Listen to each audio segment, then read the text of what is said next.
এখন হুট করে এত সমন্বয়ক কোত্থেকে চলে আসলো? আমাদের এখন আর সহ সমন্বয়ক প্যানেল নেই, কারণ আমাদের আন্দোলন শেষ। ক্যাম্পাসে যদি তারা রাজনীতি ফেরাতে চায় আমরা শক্তভাবে প্রতিহত করব। যখন কেউ উঠে বাংলাদেশে, বিভিন্ন গ্রুপ অ্যান্ড কোম্পানি, ফার্মার লোকেরা তাদেরকে গাড়ি দিয়ে দেয়, তারা গাড়িতে ঘুরে, তাদেরকে ক্যাশ দিয়ে দেয়, তারা ক্যাশ খরচ করে।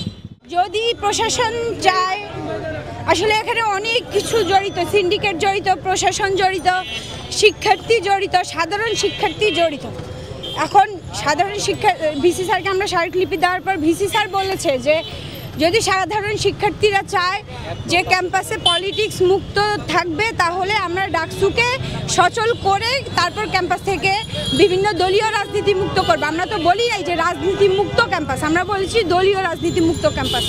অবশ্যই ঢাকা বিশ্ববিদ্যালয়ের সাথে বাংলাদেশের রাজনীতির একটা সুদূর প্রসারী সম্পর্ক রয়েছে, একটা অতীত রয়েছে। যত জয় এসেছে সব ঢাকা বিশ্ববিদ্যালয়ের রাজনীতি চর্চার মধ্য দিয়েই হয়েছে। সেক্ষেত্রে আমাদের রাজনীতি চর্চার জন্য যেহেতু ডাকসু আছে, ছাত্র সংসদ আছে, আমরা ছাত্র সংসদের মধ্য দিয়ে আমাদের রাজনীতিটাকে সচল করার চেষ্টা করব। আর আমরা শুধুমাত্র এখন ছাত্র সংসদই চাইব, আর আমরা ছাত্র সংসদে যারা নির্বাচন করবে আমরা সেখানেও কোনো দলীয় প্যানেল থেকে কাউকে দাঁড়াতে দিব না। এই জন্যই আমরা সিন্ডিকেটের মাধ্যমে বিষয়টা ভিসি স্যারের মধ্য দিয়ে আইন করে তারপর ক্যাম্পাসে রাজনীতিটা বন্ধ ঘোষণা করবো ইনশাআল্লাহ। যার জন্য আমরা ভিসি স্যারের সাথে, আমাদের প্রক্টর স্যারের সাথে আমরা বসেছি। আর আমরা আশাবাদী যে আসলে এই আপনি যে কোশ্চেনটা করলেন, এইটা ভেবেই আসলে আমরা আইন করার জন্য একমত পোষণ করেছি সবাই, যে একটা আইন হয়ে গেলে আর একটা চর্চার মধ্য দিয়ে যখন আমরা আশাবাদী যে আরও 3 বছর 4 বছর আমাদের তত্ত্বাবধায়ক সরকার, অন্তর্বর্তীকালীন সরকার থাকবেন। তো এই 4 বছর যদি আমরা সুষ্ঠুভাবে আমাদের ডাকসুটাকে সচল করতে পারি, একটা নিয়মতান্ত্রিক রাজনৈতিক চর্চা করতে পারি, তাহলে আমরা আশাবাদী যে দলীয়ভাবে ক্যাম্পাসে আর কখনোই রাজনীতি আসবে না। যদি আসে তাহলে সাধারণ শিক্ষার্থীরা আবার মাঠে নামবে। যদি তারা ক্যাম্পাসে করতে চায় আমরা শক্ত হাতে তাদেরকে প্রতিহত করব। আমাদের এখন আর সহ সমন্বয়ক প্যানেল নেই, কারণ আমাদের আন্দোলন শেষ। যে আন্দোলনের জন্য আমরা সমন্বয়ক গঠন করেছি, সেই আন্দোলন থেকে আমরা স্বৈরশাসককে সরিয়ে ফেলেছি। এখন আমাদের আন্দোলন শেষ, আমাদের সমন্বয়ক প্যানেল শেষ। যদিও কেউ রাষ্ট্রীয়ভাবে তারা সমন্বয়কের দায়িত্ব পালন করতে চায়, সেটা তাদের ব্যক্তিগত বিষয়। ক্যাম্পাসে যদি তারা রাজনীতি ফেরাতে চায় আমরা শক্তভাবে প্রতিহত করব। আর পুরো বাংলাদেশ তাদের জন্য খোলা পড়ে আছে।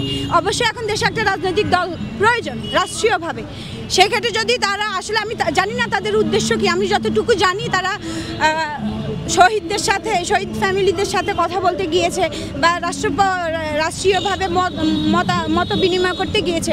যদি ওই জিনিসটা সঠিক হয়, যদি আপনার বলা যে উদ্দেশ্য আপনি বলেছেন সেটা সঠিক না হয়ে বেঠিক হয়, তাহলে আমি তাদেরকে সাধুবাদ জানাবো যে অবশ্যই এখন দেশে একটা রাজনৈতিক দল গঠন করা জরুরি, যেটা জনগণের জন্য কাজ করবে। আমি আসলে ধিক্কার জানাবো, আমি আসলে একটু এইভাবে কথা বলা মানুষ।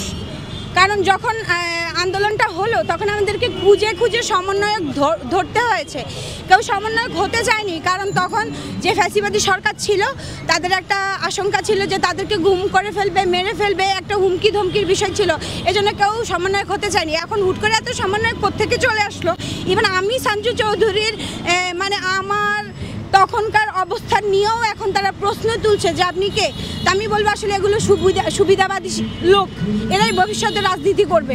আমাদের মতো যারা আছে আমরা হয়তো গবেষণার দিকে চলে যাব। আপনারা জানেন আমাকে কেন কন্ট্রোভার্সিতে ফেলছে? আপনারা জানেন যখন কেউ উঠে বাংলাদেশে, তখন ওই যে ব্যবসায়ীরা, বিভিন্ন সিটি গ্রুপেরা, বিভিন্ন গ্রুপ অ্যান্ড কোম্পানি, ফার্মার লোকেরা তাদেরকে গাড়ি দিয়ে দেয়, তারা গাড়িতে ঘুরে, তাদেরকে ক্যাশ দিয়ে দেয়, তারা ক্যাশ খরচ করে। জনগণ চালাচ্ছে এখন ওদেরকে।